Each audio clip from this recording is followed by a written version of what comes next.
All right, joining us now, Stephen Miller, former senior advisor to President Trump and founder of America First Legal, and Ned Ryun, American Majority CEO. Stephen, this economy and the numbers for Joe Biden, we're going to get into those later on, but the border situation tonight, as we're seeing it develop, we're supposed to believe that Biden's getting tough because some people are going to be returned to Mexico in a policy akin to what Donald Trump did. That's what the New York Times has written tonight. What's the real truth? Well, that's absolute nonsense. And I talk to the people on the ground all the time, and I talk to the border agents, and I talk to the ICE officers and the representatives.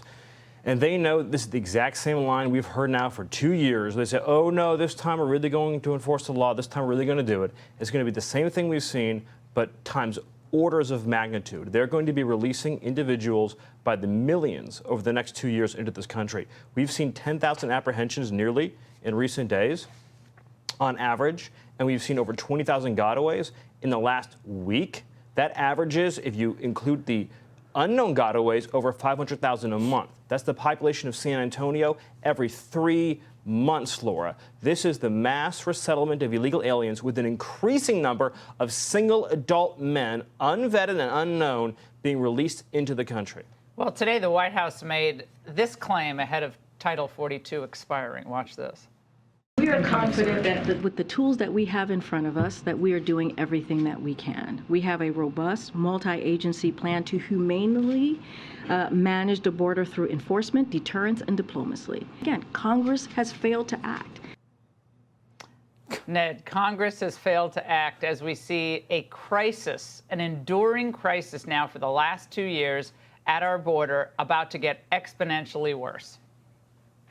Yeah, it's a useful crisis that the left has intentionally created to transform this country, Laura, and I think we need to be open and honest about that. The left has hated this constitutional republic. They've been at war with it since the beginning of the 20th century. They've been trying to deconstruct it. They've also been at war with the American people, the middle class that has made this country great. And one of the ways that you wage war against the republic and against the middle class is rapid mass immigration, in which you try to drown out these people by importing new ones. I mean, it's war against the American people, Laura. There's no other way to put it. It's economic war.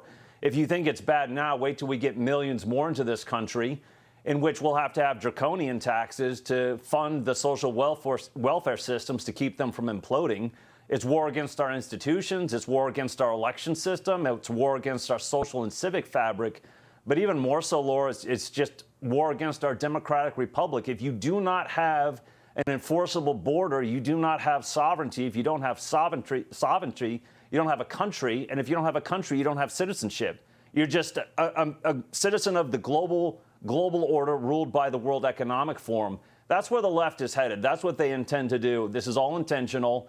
And the thing that's amazing and loathsome about the corporate propagandists with CNN and MSNBC, when you point these things out, they say you're a racist, they say you're a white supremacist. Yeah. No, we're pointing out what you're doing with rapid mass immigration. We know what you're trying to do. What are we supposed to call it when millions and millions of people, no country has allowed this in the history of humankind? I don't believe, Stephen. Have they allowed anything like what we're seeing unfolding tonight across our southern border? Has that ever been done before? No, this is a very important point that people need to internalize. This isn't just the worst immigration crisis in modern history. This isn't just the worst immigration crisis in American history. This is the worst immigration crisis in world history. Yeah. No country that has ever existed, that has ever lived, that has ever been on this earth has allowed this number of foreign nationals to illegally enter its territory.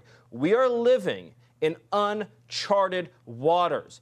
Millions of people, as I mentioned, over 500,000 a month now, are going to be resettled into our country. The populations of whole states being added. Who's paying for them? You're paying for it. I'm paying for it. The taxpayers are paying for it. Ned, really quickly, tonight Elon Musk tweeted out a comment about how we need more immigration into the United States, more legal immigration. Anyone who wants to work hard should be able to come here. What's the problem with that analysis, given that probably most of the world wants to come here still, even though our economy is struggling? Well, I'd have to disagree with Elon on this point. Until we actually fix our immigration system, secure our border, I'd actually call for a moratorium on all immigration until we actually get the system fixed.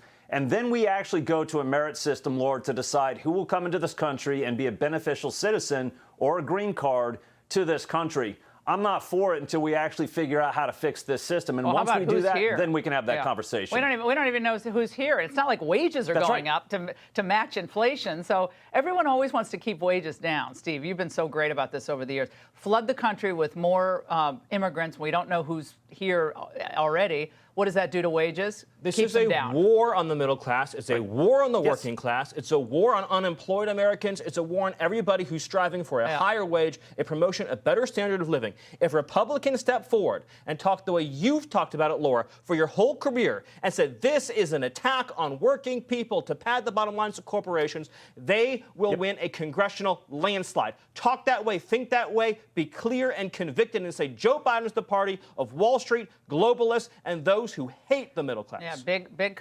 corporations, not small business. Stephen and Ned, great to see both of you. Thank you.